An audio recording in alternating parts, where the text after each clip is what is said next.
Welcome to Cyber Synapse, the podcast that's creating connections through cyberspace, with candid conversations about cyber and tech-related issues, with your host, Knibbs. Do you know your GDPR from your ISO? Is your business cyber secure? If not, give agency a call on 03455 760 999. You can visit their website at www.theagency.com. An agency is with an I, not a Y.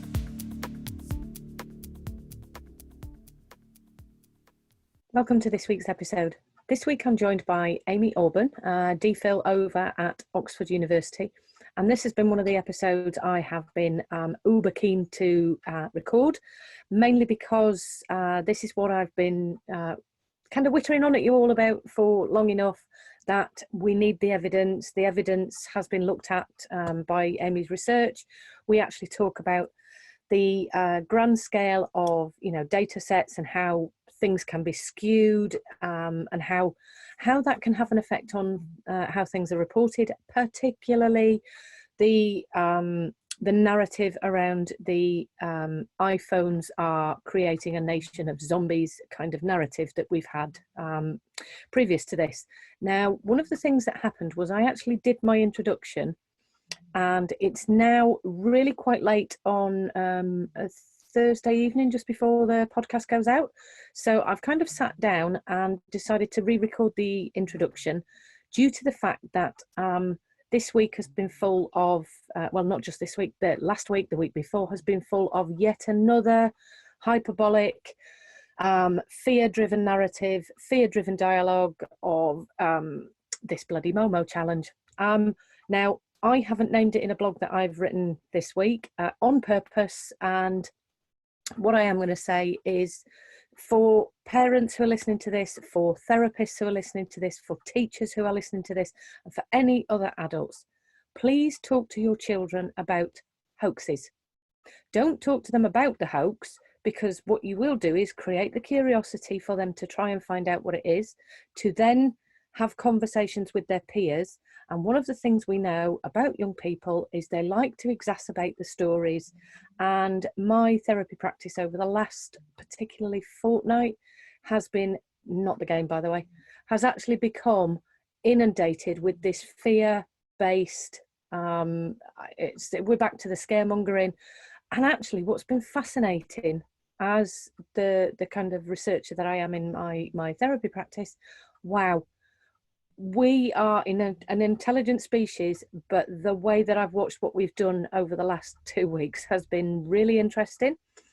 We really do buy into our own emotions.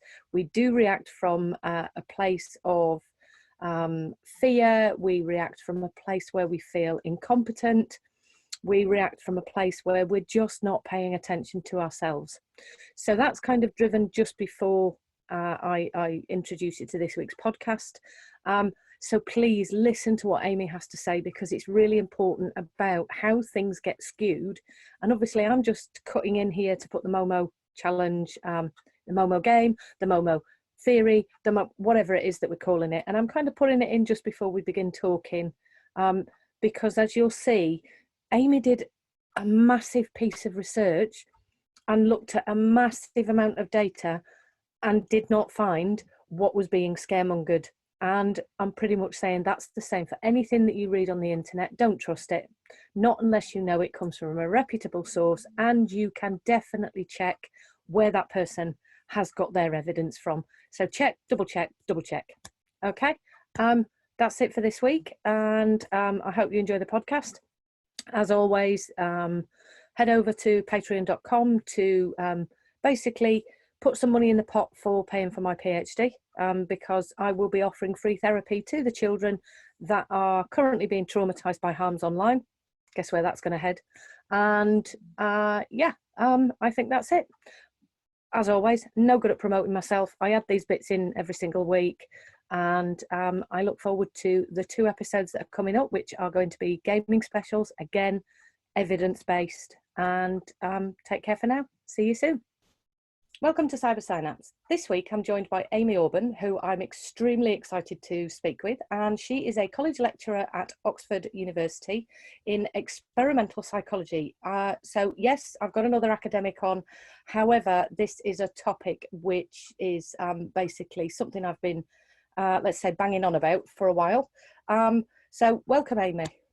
Welcome. Well, thanks for having me on. I'm so stoked to actually start talking about your piece of research. But before I do that, why do you do what you do? So why experimental psychology? It's a difficult question. I kind of fell into experimental psychology. So I went into my degree, in my undergrad degree, wanting to study physics and maths, and then moved into psychology in the kind of final year when I was doing my work. And I did an undergrad project in looking at large scale social media data. And from then on, I was kind of hooked because I found that there was so much which was unexplored, but also so much that was explored or narrated in a way that I didn't agree with, as somebody who had used, for example, social media since their teenage years. And so I started doing a PhD on that subject area. So why I do what I do is probably because I felt misrepresented by what was being told in academic literature, Yes. and I felt like I could do something. Fab. Oh, brilliant. Oh, now that is just a succinct way of saying because people were getting it wrong. But it's not quite what we're saying about the academic world. So I've kind of moved from the quant to the qual. So that's actually where I wanted to kind of talk to you about your piece of research. Mm-hmm. So not so long ago, for those who weren't at the Children and Young People's Conference that I presented at or haven't been following some of my stuff, this is the piece of research that I use as a defence tool when I'm surrounded by practitioners who say, well, the mental health of young people is being affected by the iPhone or it's because of social media. And the piece of research that you did ended up in Nature, didn't it? Or is it going in Nature? Nature Human Behavior, so subsidiary. But yeah, I always say nature is human behavior. Yeah. But no, it's been a massive paper for me. So I'm very happy. Yeah. I think as somebody who's sitting in the background trying to explain to non-academics and non-researchers that actually this is a big deal. This is a really big deal in terms of what you actually looked at, how you looked at it. I'm actually blown away by some of the stats tests that you did because mine's at probably undergrad level, and then I've moved over to doing the talky stuff. So I thought what I wanted to ask was, how do we translate what you found so that the people who listen to this podcast and obviously watch it can understand the difference between causation and correlation, so that they can understand the kind of statistics and what it is that you actually found, and why really the number of pieces of research that you looked at and the figures. So I'm just thinking that the level of data set and why that's an issue. There we are. Just you can talk about your research. Well, I think anybody following this area as a parent, as a teacher, as an academic, as a policymaker would agree how much just conflicting information there is out there. Every day we get a conflicting headline. One screen say that social media is incredibly harmful. The next says it's okay. The next says it might be harmful, but only for girls. And actually, if science is working properly, we should be honing in on a common answer. But in the last 5 years or so, there's been no honing in on a common answer. It's just been kind of very conflicting from 5 years ago to now. And so the paper that has been published, it's out now, is really trying to have a look at why that might be the case. Especially because a lot of this work is actually done using similar or even identical data sets. So the US and the UK government, they invest a huge amount of effort and money into tracking the well-being of their population. So in the UK, we're in a very privileged position in having the government funding data set collections like the Millennium the Millennium Cohort Study, where they follow I think it's about 15,000 or 15,000 of each.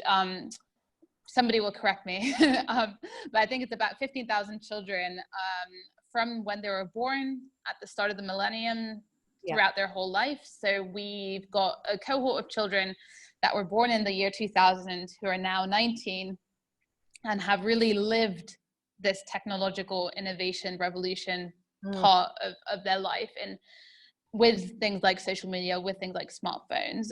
So naturally, this is an incredible resource.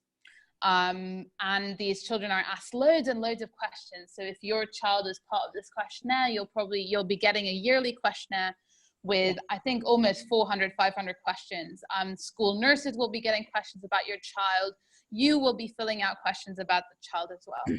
So in the end, there's a really rich data source, and almost, I would say every week I read a media article which ends up being based on research which was done on this data set or a similar one. So why I'm saying this is because these data sets are extremely powerful.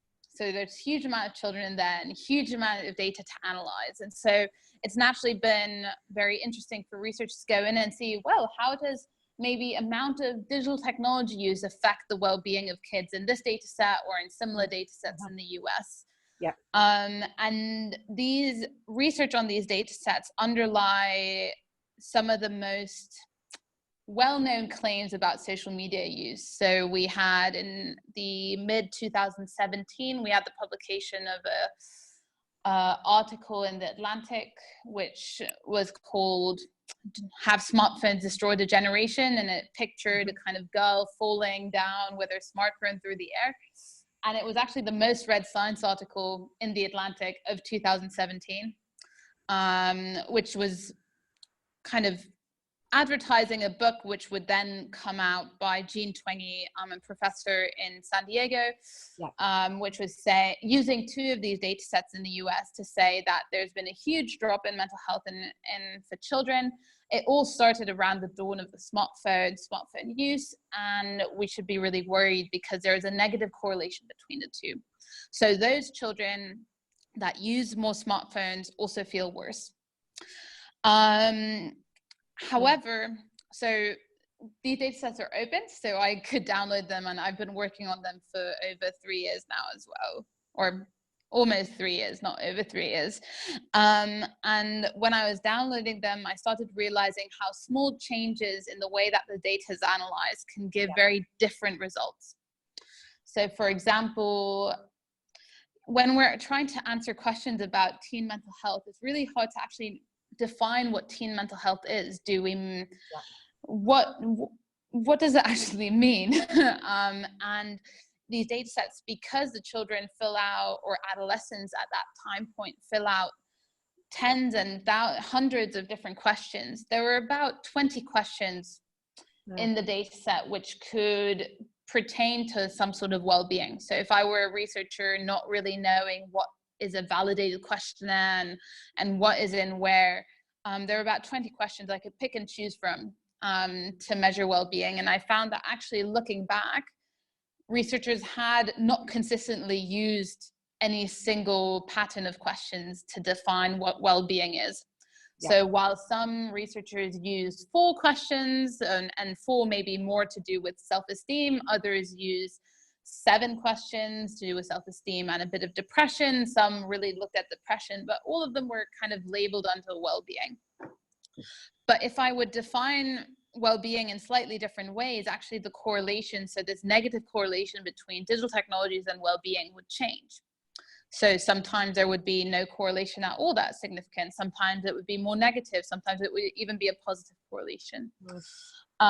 So I think a key aspect which we don't really oftentimes think about, which we need to consider when we think about scientific research, is that oftentimes we forget about data analysis. So the process of analyzing data, or we treat it as if it were a tool which just finds an effect which is in the data, kind of like a magnifying glass.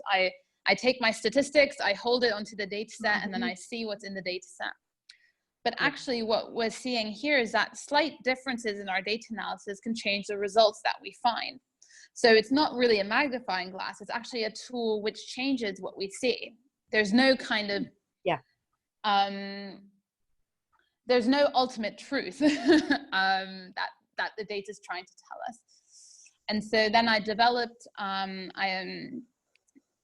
kind of developed and took further a statistical method called specification curve analysis or multiverse analysis, where instead of just running one statistical test, for example, defining well-being in one way, I said, why don't I rerun my statistical test for each possible definition of well-being?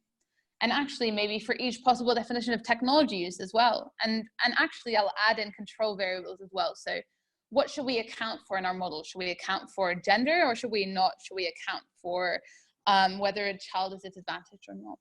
And before I bore you even more about statistics, I think I quite like this. Not you, but the listeners. Yeah, so more or less, I found that there were almost millions of different ways in which you could have analyzed this data set because they're so powerful and they're so large.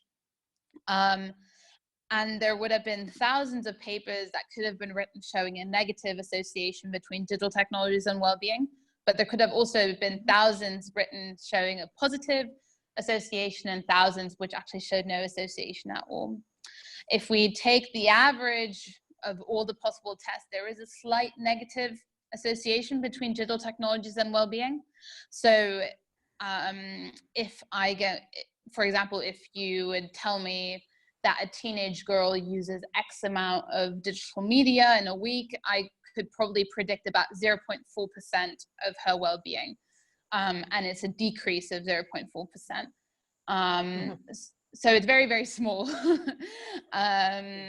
And so then I just end up discussing about whether, just because something is statistically significant, and that's often used as a barrier to report about it in the media, to cause concern, to be part of the public conversation. But statistical significance is pretty orthogonal to actual significance in real life. And so actually this small negative correlation between digital technologies and low well-being is there.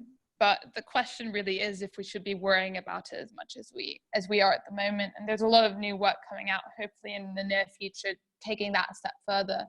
But it definitely, I think what it says especially for parents or teachers or policymakers, is that if we take the average technology use and the average child, we find a very, very, very small effect that doesn't seem to be important. That doesn't mean that there might not be children who are negatively affected, just like it doesn't mean that there might not be children that are positively affected, because naturally we're taking the average. But what it is showing us is that technology use doesn't have these ingrown, extensive, and just horrifying negative effects on mental health that we often read about. Yeah, I think for me as a practitioner, when I read Jean's article, I kind of looked at it and just thought, I'm not going to tell you exactly what I thought, very many sweary words.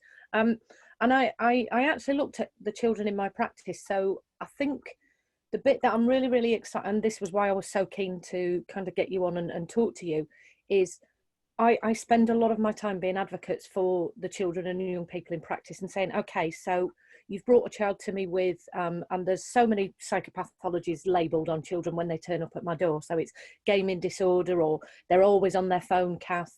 So a couple of episodes ago, I had a conversation with somebody out in Brunei who I know, who's a school counsellor out there. And what we talked about was how quite a lot of these young people are actually managing the mental health of other people, other young people who might be on the other side of the world. And that's one of the reasons why they stay on their phones for so long. And I think for me, I haven't been able to find that kind of questioning within the literature so far. It's not to say that it isn't being done, but for me, there was something about, well, mental health, and I'm really loving the fact that you've said there is no real definition for this. It's a little bit nebulous. And how do you describe what is mental health or mental wealth or mental well-being? I think we've got so many different names as well. So I talk about emotional well-being, psychological well-being, and it's very difficult to. So obviously there was a slight blip then. So what I'll do is That's fine. You were saying that there's a difficulty with these different definitions of mental health, and I think that's a key thing. And something when I talk to policymakers is often, are we talking about mental issue, mental ill health? Because that's very different to talking about mental health as maybe a sort of more well-being sort of thing, and how we define mental health will change the conversation we have about it. And I think the problem at the moment is we're not defining it in the public conversation, and so everybody is probably thinking about something different when we're having the same conversation. And that tends to be mostly the conversations that I have with parents coming into the therapy room. So I do a lot of parent work. And we'll actually say, okay, so tell me what your child is doing. Well, they're on this and they're on that. And we talk about what's the impact? How does it affect you as a family? What is it that you're trying to achieve? And what is it that you're trying to put the boundaries around? Because often that's the issue rather than the use. So for me, there's lots and lots of parenting issues. Now, I got brought into a conversation on LinkedIn the other week by an e-safety expert saying that he was going to go and talk to a radio show about digital addiction, screen overuse. And it was quite interesting that I said, okay, again, you're using terminology that doesn't explain anything to anybody. What is digital addiction, which isn't a thing, but what is overuse? Because actually for one family, it's not the same as another. And I'm noticing there's a bit of an overlap in my qualitative world to the quantitative world, but the media uses the qualitative words to scare using the quantitative data, if that makes sense. Yeah, I think what I see is that that is really down to the individual in the end, and we're not taking the individual into account in either the media reporting or in most of the quantitative models, because in the end we're taking the average technology use effect on the average child. So overuse will very much depend on the child and the type of technology it's using, and so we naturally still have very little conclusive results, because in the end a metaphor I often use is that of kind of some sort of type of nutritional question. For example, kind of eating sugar, in that people wouldn't ask a scientist to say exactly what effect will eating 3 tablespoons of sugar have on my child, because they know that that's very much dependent on the type of sugars. Are we talking about chocolate cake every hour? Are we talking about a granola bar after sports class? These things are very different. Also on the type of child. A diabetic child can be hugely negatively affected by eating just a small amount of sugar, while somebody who is playing a lot of rugby might really need it in their life. And I think that sort of nuance is missing in our debate about technology use, because once we think about the different types of technology use and how they affect the child, and also the different types of children and what they might need, I think we'll probably see that most of them have coping mechanisms and they can balance their life and they can be fine. There might be some that are actually negatively affected, and we'll need to find ways to highlight those. But at the moment, by saying that every type of technology use is negative for every type of child, we're oversimplifying a very complicated matter. And I don't think the concern is very productive as such. Yeah, I tend to, and it's now definitely a plagiarism from Pat Markey and Chris Ferguson. I use their correlation about ice cream sales and violence in the heat. But are you aware of Jocelyn Brewer? So I did an interview with her ages ago, but she talks about digital nutrition, and she talks about having balance as you would do with food. I think what I got excited at then was kind of the inner geek in me said, this is the thing that I talk about. So I'm a what they call a biohacker. So I've had my nutrigenomic results, and I know that certain foods have certain effects on me at certain times, and that my children, they have very different DNA and nutrigenomic needs and so on and so forth. So it becomes a constant I've taught them how to critically think. So they're both in their 20s, and it's a very atmospheric household when we're talking about things of proving and disproving and showing each other lots and lots of details of well, here's the evidence for this. And I think I'm actually going to plagiarize your metaphor there in terms of when I'm talking about sugar, because I think that might be a way for parents to understand it, and particularly practitioners. Obviously, when I put it in my book, Amy, I'll reference you and kind of say that you. No, don't worry. I think it's helpful because I think it's really hard to be on the side of the table saying that tech use is actually not that bad, because then all of a sudden we're always put on the side of the table saying that tech use is inherently positive and it's not the same. Saying that the evidence is not there and we're finding mixed effects. And I think the sugar metaphor is helpful because in the end it leaves it open that there might be those that show negative effects, but we actually don't know that yet, and we don't know what causes that. And the way that the quantitative research side should be developing is more into that direction. So we know that across the board there's not much of an effect, so it can't be that more than half of the people show a very negative effect, because then we wouldn't be finding that on average there's only a very, very, very small effect. But yeah, I'm currently starting off with some research funded by Barnardo's, so looking especially at children with disadvantage, from disadvantaged backgrounds, and I think more and more we need to move into that direction and seeing, okay, well, can we maybe see how different children are differently affected, or different technology use affects children differently. But in the end, I think it'll be very much in the qualitative area, because it'll be very much child dependent, and I think it's often part of the situation around the child, other issues in the child's life, and it's really hard to statistically and quantitatively go into such detail. So I do think that different sorts of research and understanding and knowledge about children needs to work together. Especially also knowledge from parents who know their children as well, as what I want to say is like 1,000 times better than anybody else. And that's why I also really liked how the Royal Society for Public Health and the Royal Society for Pediatrics and Child Health, how their guidelines on screen use are now very much based on the parent making decisions about their child, because parents know their child best. And if we don't have the evidence at the moment, that's kind of where it should be, at least in my opinion, as somebody who does need to interact with teenagers. Well, I mean, as I've put, there is this thing about screen time, which I find, there's probably about 2 pages that I've devoted to it in my book about kind of why screen time is, again, one of those nebulous statements. But also, if I just look at the amount of time that we probably spend in front of a screen doing our job, actually we could fall under the remit of it having at times I do feel it really does affect my mental health when I'm staring at journal after journal and I don't know what I'm reading anymore. But I find this term screen time was kind of what was getting confused in the therapists I was working with.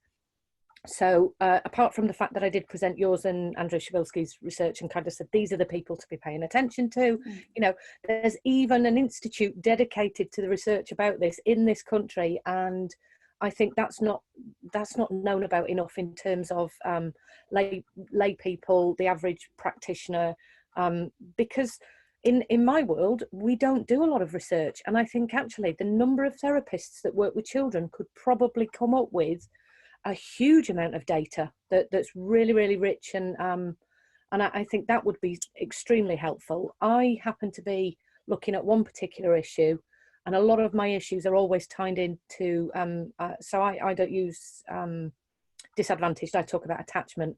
So I come very much from the attachment theory place, and I'm looking at children who are traumatized, children who have attachment difficulties, children in the looked after system.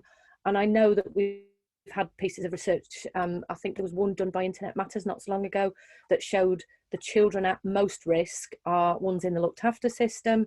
And I think we've also got like the Chief Medical Officer's report, which, that came out with a really nice handy guide.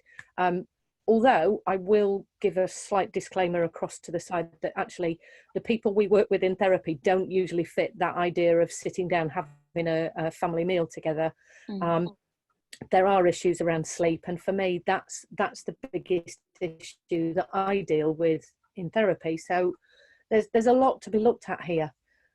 What do you think? Yeah, And there's work for 5,000 PhD students, and yeah, it's incredible how much work still needs to be done. And I think that's also something that we can communicate better. Okay, so I have been. Somebody said to me actually, Kath, your videos are really long, and I said, yeah, that's because they're podcasts, and podcasts tend to be about half an hour to an hour. So. What I was going to ask you was, it might be slightly out of your remit because it's around the paediatrics side of things, but what did you think so it was the American Associations of Paediatrics that were giving guidance on screen time, and on the back of that, I think the debates I got involved in on social media, I'll call them debates, they weren't debates at all, were around infants are becoming addicted, they should be limited to this amount of time on this particular platform.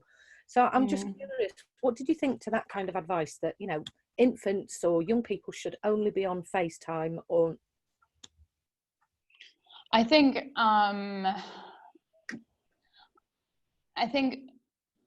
there's very little evidence that we have about teenagers, even less we have about infants and how infants react to technology. And in the end, it's then down to these professional organizations to think about, do we go via evidence-based policy making, where we look at the evidence and we decide on kind of what should be recommended, or do we go on kind of precautionary principles? So there might be a negative effect, so we will recommend a limit. And I think the problem at the moment is that there's a lot of, like the American Psychiatric Association, they're going on the precautionary principle, but then they're not bothering to test whether that's actually helpful or not. Yeah. So there's times when I talk to policymakers where I say, well, it's, in the end, I would understand if you go with a slightly precautionary principle, like the chief medical officer here in the UK. The chief medical officer said that children should not be using more than 2 hours of technology use at one time. So kind of saying, well, there should be breaks involved. We don't have evidence that that's the magic number. But hopefully people will test that going forward. And the chief medical officer is very interested in the evidence and has had an incredible amount of interaction with researchers. So if you can read those guidances as a parent, I think that has been very much informed by the work that's going on and is very detailed. The American Psychiatric Association has always taken a more precautionary approach. But then the problem is that they had this limit of before no technology whatsoever, and then after 2 limited to 2 hours. But then they did stop giving out that sort of recommendation because they found that it was impossible for parents to implement a 2-hour limit especially on adolescents. And that is, and I think that's also the issue, is that it needs to be clear to parents and practitioners how little evidence there is out there, and that, for example, a 2-hour limit doesn't have any evidence as such attached to it, or it doesn't have the extensive amount of evidence that you would expect for some sort of policy be put into place. We would never do some sort of health policy on the basis of more or less no medical research whatsoever. And that's why the American Psychiatric Association changed their policy later on to say that it's more about the quality of screen time and parents should monitor the quality. But naturally, the kind of quantitative limit stuck, that they're not even adhering to anymore themselves. But this 2x2 rule has now had a huge impact. And there you can see how some professional organizations putting out limits before there's any evidence for them can be quite harmful, because they're entrenched, because people really like numerical limits, even if we know that screen time can't be measured properly. So a 2-hour limit is very difficult to, even if it's, for example, specific to certain social media platforms. So I think it just needs, I think from the scientist point of view, what we can contribute is just saying that there's not a lot of evidence out there and that in the end, it is a judgment about an individual child taking their individual use into account, and that a number can never summarize that, or at least not the number that we're seeing at the moment. Yes, when you mentioned social media platforms, what just popped in my head is I think this must be going back a couple of years. I was writing for Internet Matters, and they sent me the research that said most children get a smartphone age 10, and obviously social media platforms are mostly age 13. And I thought, well, how do parents decide that? Do they sit there and they suddenly go, right, you're 13 today, it's your birthday, here's a smartphone? Or do they kind of say, well, how about we have a conversation and you can have a smartphone before you're 13 and we'll talk about the social media platforms? And again, it's that level of numbers. So I'm not going to name which relative it is, but one of my relatives actually gave their child a phone on their 13th birthday and said, right, now you can go on Facebook. And, you know, bearing in mind what I do as a job, I kind of looked and went, that's really interesting. So in terms of why on the 13th birthday? Why not before it? Why not after it? You know, and it was because that was what Facebook said, 13 years of age. So therein I'm just being interrupted. Okay. Hello. Problem with booking rooms that I booked it for an hour and then somebody wants to set something up 10 minutes before. But we have 5 minutes to wrap things up, so hopefully we'll get there. Sorry to the listeners, but what I wanted to go on to the 13 issue, it's the same with alcohol, in that we have a very kind of strict limit in our society of kind of 18 being that magic moment where everything seems to be okay. But we do see that different cultures in different countries, for example, around Europe, treat alcohol very differently. They all have the same limits, but they all have a different range of problems around teenage alcohol use because they have a different culture around it, and how you approach it, how you lead your adolescent towards alcohol use over kind of the time before the 18th birthday, the time after 18th birthday. And so I think, again, even if there are concrete limits, there, like the way we demarcate what is mental health and what is mental ill health, it's very much a boundary which isn't really there as such. Almost, it's artificial, and we need to think about how we can introduce adolescents to things like social media use in a healthy way and not go by an artificial limit as such. Yeah. Now, for me, that comes down to the synopsis of all the episodes that I did last year with anybody who was e-safety. We just kept saying communication. That's what it is. Parents and children communicating, but also, you know, I really do wish that the media wouldn't do what they did, particularly like with the CMO's report, which by the time I'd actually tweeted at you that morning, my Facebook profile, my messages, and I was head in hands going, I can't do this anymore. I can't do this. Because I think most of my friends now are like, oh, Kath, have you seen this? Kath, have you seen this? Kath, have you seen this? There's another one happening at the moment. So I'm dealing with that in the background. And it's more about the media misrepresenting and misreporting what is out there. And I think I wish we could have taken a snapshot saying, which is what I've done on a lot of the research, like the chief medical officer, there isn't enough research to make these claims. And there's a little bit of, you know, let's just calm down. Let's look at it carefully. Let's take the edge off the fear mongering, and let's look at it reasonably, sensibly, and over time. I think because then, I think this is something where I was in a talk 2 years ago by a leading professor in Germany who said what this fear-mongering media coverage might do is it might actually create its own narrative, in that it stops parents communicating with children about their technology use. It causes so much fear that conversation is shut down, and that then when something negative happens online, and because life is happening online, there will be negatives happening online, just like there's positives happening online. Children will not feel able to communicate that properly. And so we might be finding these negative effects at some point. So it's very important to keep the communication open. And that's, I think, the one thing that, there's two things I'm concerned about the fear mongering. The first thing is us shutting down the conversation. The second is policymakers investing millions of pounds into something that's treating symptoms and not causes, or something that is treating and something that doesn't actually affect mental health, but is some sort of has some sort of connection to it that's not causal.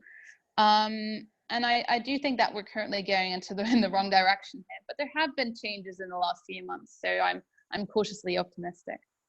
Oh, what a lovely way to come towards the end, because I know you've got somebody probably chomping at the room door handle at the moment. But what a lovely way to come to the end, because actually I absolutely concur with you. I have such faith in human beings that we will get to where we need to. I think we've just got to go through this bumpy section first, and whilst that's happening, I've got to educate parents, I've got to educate practitioners. It's why I'm doing the podcast, because this information is going to be timeless in terms of coming back to it and saying, I think this happened a couple of years ago, we did talk about this. Finding that lots of the episodes are very. And I think it's great what you're doing, and it just reminds me of a time I was on Women's Hour on Radio 4, and I kind of said, the question will be whether in 20 years we'll be looking back on this conversation laughing, like we're laughing about how we talked about bicycles ruining mental health, or Dungeons and Dragons ruining our children, or whether in 10 years we'll be looking back and saying, actually, this was an important conversation. And to be honest, the evidence is pointing towards the former, but we'll never know. But it's important now to keep the information going out and to keep that communication open so that parents can have and practitioners can have a good conversation about these things. And so it's very impressive what you're doing for this. Well, thank you. I managed to squeeze it in amongst everything else I'm doing. Like the person at the door, I think we've both got to go anyway. So thank you very much for giving me your time, Amy. And thank you. I'll be in touch. I'll give you bits and pieces. But in the meantime, thank you so much. This is going to be such a brilliant episode. Well, thank you.